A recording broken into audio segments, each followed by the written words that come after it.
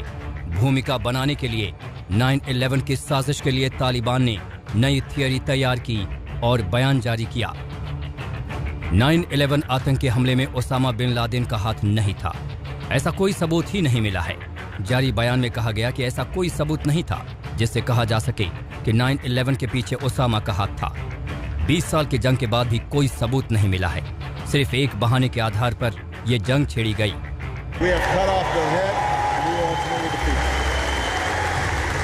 लेकिन Osama bin Laden के मारे जाने के बाद अल-कायदा का चीफ बनने वाला जवाहिरी इतने लंबे अरसे बाद सामने आया तो उसी 9/11 के आतंकी हमले का गुणगान करता दिखा। शनिवार को जारी हुए वीडियो में जवाहिरी कह रहा है कि हमें उन 19 मुजाहिदीनों को नहीं भूलना चाहिए जिन्होंने अमेरिका के दिल को घायल किया और ऐसा हमला किया जिसका स्वाद अमेरिका ने इससे पहले कभी नहीं चखा था। अफगानिस्तान की सच्चाई पानी की तरह साफ है। इसके बावजूद कुछ देश अपने एजेंडे के लिए आतंक के समर्थन से भी परहेज नहीं कर रहे हैं। इन्हें सोचना होगा कि जिस सांप को वो आज दूध पिला रहे हैं वो पलटकर उन्हें भी काटेगा। इतिहास ऐसे उदाहरणों से भरा पड़ा है। दरअसल अलकायदा के मीडिया विंग आज साहब ने 9/11 हमले की बरसी के दिन सुबह से ही प्रोमो चलाना शुरू कर दिया। सबसे पहले उसे अल जवाहिरी की लिखी हुई किताब को जारी किया जिसमें कश्मीरी जिहादियों की तारीफ की गई थी। उसके बाद 60 मिनट का वीडियो टेलीग्राम चैनल पर जारी किया जिसमें साल 2020 में जितने भी अलकायदा के जिहादी मारे गए थे उन सबको अल जवाहिरी ने याद किया। लेकिन इसी वीडियो को लेकर एक्सपर्ट अपनी अपनी राय अलग अलग तरीके से रख रहे हैं। कोई कहता है कि अल जवाहिरी मर चुका है, ये उसका पुराना वीडियो है। किसी का दावा है कि अल जवाहिरी अब भी जिंदा है और अलकायदा को हिट कर रहा है। कैमरामैन वकार के साथ अरविंद ओझा, दिल्ली, आज तक। एक तरफ आतंकी संगठन है तो दूसरी तरफ आतंकी एजेंडे को हवा देने वाले देश तालिबान राज में अपनी अपनी बिसात बिछाने में लगे हैं।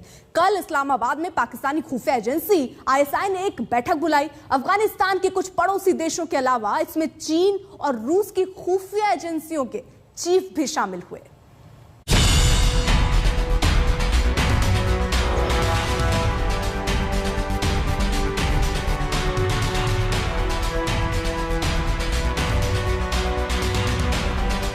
पांच सितंबर को ISI चीफ काबुल गए। 11 सितंबर को इस्लामाबाद में ISI की बड़ी बैठक। अफगानिस्तान को लेकर पाकिस्तान कितना बेचैन है, इमरान खान की सरकार और उनकी एजेंसियों में मची हलचल इसे साफ बयां कर रही हैं। तालिबान सरकार के कैबिनेट के नाम पर तय होने से ठीक पहले ISI चीफ फैज हमीद अफगानिस्तान पहुंचे थे और कल यानी 11 सितंबर को इन्हीं फैज हमीद ने इस्लामाबाद में अफगानिस्तान के मसले पर एक बड़ी बैठक की। बैठक में करीब 7-8 देशों की खुफिया एजेंसियों के चीफ शामिल हुए। हालांकि देशों के नाम पर पूरी तरह मुहर नहीं लग पाई है, लेकिन पाकिस्तान के ज्यादातर मीडिया हाउस की रिपोर्ट के मुताबिक बैठक में रूस, चीन, ईरान, ताजिकिस्तान, कजाकिस्तान, तुर्कमेनिस्तान और उज्बेकिस्तान की खुफिया एजेंसियों के चीफ शामिल हुए। ये बैठक ISI चीफ फैज हमीद ने बुलाई थी। जाहिर तौर पर बैठक अफगानिस्तान के मुद्दे पर थी, लेकिन बैठक में किन किन मसलों पर बात हुई, क्या तय हुआ, इसका खुलासा पाकिस्तान समेत किसी देश ने नहीं किया है। माना यह जा रहा है कि तालिबान सरकार को दुनिया भर में मान्यता दिलाने की कूटनीतिक कोशिशों की अगुवाई का जिम्मा पाकिस्तान ने ले रखा है, क्योंकि तालिबान की सरकार में ज्यादातर मंत्री या तो पाकिस्तान में पनाह लेने वाले आतंकी हैं या उसके मदरसों और यूनिवर्सिटी से डिग्री लेने वाले आतंकी सरगना। हालांकि पूरी दुनिया में आतंकवाद फैलाने के लिए बदनाम पाकिस्तान की बात कौन सा देश सुनेगा और कौन तालिबान को मान्यता देगा, इसमें ज्यादा शक नहीं है। और तो और तालिबान खुद भी पाकिस्तान की सुन रहा है या नहीं, इसे लेकर भी पाकिस्तान में ही बहस शुरू हो गई है। मगर डेफिनेटली एक मैसेज गई है कि we are major players, we welcome. हम भी सभी, मतलब हमारे प्राइम मिनिस्टर ने तो पहले ही सेलिब्रेट कर लिया था, मगर हमारी एजेंसियां भी जो हैं वो भी अब इस किस्म की इंप्रेशन देना जा रहा है, देना नहीं चाहते, जा रहा है मतलब है कि नॉट कॉन्शियसली बट अनकॉन्शियसली कि we are major players and we can do things here, we will not be able to do anything, the Taliban are not going to listen to you. ये बहस कल यानी 9/11 की बरसी पर हुई एक बड़ी घटना से शुरू हुई। तय ये हुआ था कि अमेरिका के 20 साल पुराने घावों पर जश्न का नमक छिड़का जाए और इसी दिन तालिबान की आतंकी सरकार का शपथ ग्रहण किया जाए। लेकिन ऐन मौके पर तालिबान ने शपथ ग्रहण कार्यक्रम टाल दिया। तालिबान की तरफ से कहा गया कि शपथ ग्रहण का कार्यक्रम पैसों की बर्बादी है, इसलिए तालिबान सरकार ऐसा कोई कार्यक्रम नहीं करेगी।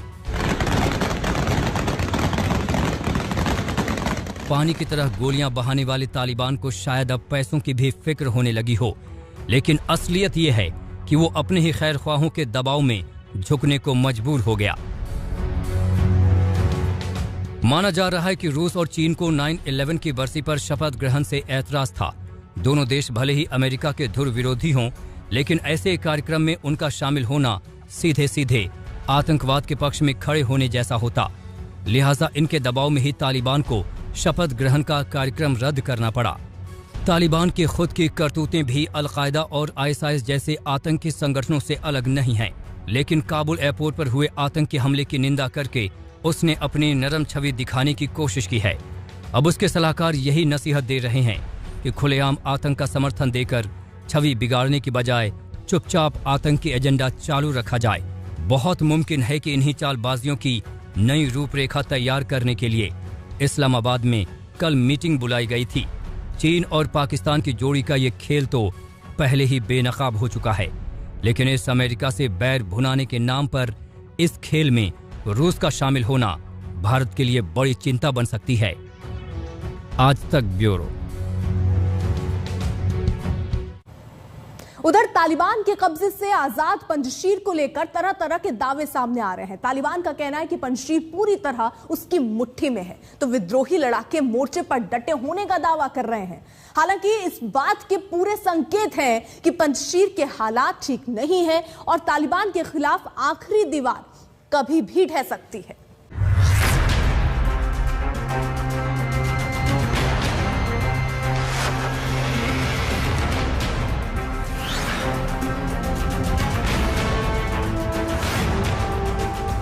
पंजशीर से आ रही खबरें इस बात का इशारा कर रही हैं कि हफ्तों के कत्लेआम के बाद तालिबान अपनी खूनी साजिश में कामयाब हो गया है। जिस लाइब्रेरी से अमरुल्लाह सालेह ने अपना आखिरी वीडियो संदेश भेजा था, ठीक उसी जगह से एक तालिबानी की हथियारों के साथ तस्वीर सोशल मीडिया पर वायरल है। अगर ये सच है तो इसका मतलब ये है कि अमरुल्लाह सालेह पंजशीर से जा चुके हैं, लेकिन विद्रोहियों का दावा है कि पंजशीर में तालिबान के खिलाफ जंग अभी जारी है और उनके नेता पंजशीर में ही हैं। His Excellency Commander Ahmad Massoud, the leader of the National Resistance Front, is currently inside Afghanistan. He's in an undisclosed location. He's in a safe location, but he's inside his country. He's besides his people, and he'll never abandon them. Mr. Saleh as well. He's inside the country. बहरहाल इसमें कोई शक नहीं कि पंजशीर के अंदर तक तालिबान घुस चुका है। तालिबानियों ने पूर्व उपराष्ट्रपति अमरुल्लाह सालेह के बड़े भाई और विद्रोहियों के बड़े नेता रूहुल्लाह अजीजी की गोली मारकर हत्या कर दी है। रूहुल्लाह के परिवार ने अफगानी न्यूज एजेंसी से इस खबर की पुष्टि भी कर दी है। बड़े भाई रूहुल्लाह की हत्या पर पूर्व उपराष्ट्रपति अमरुल्लाह सालेह भी अभी चुप हैं। पिछले हफ्ते तक वो सोशल मीडिया के जरिए करीब रोजाना तालिबान के खिलाफ आवाज बुलंद करते रहते थे, लेकिन पिछले कुछ दिनों से उन्होंने कोई संदेश नहीं दिया है। इसका साफ मतलब यही है कि पंजशीर में हालात ठीक नहीं हैं और तालिबान की पहुंच विद्रोहियों के ठिकानों तक हो गई है। फिलहाल वक्त एक छोटे से ब्रेक का है, आपका ही मत जाइए, देखते रहिए आज तक।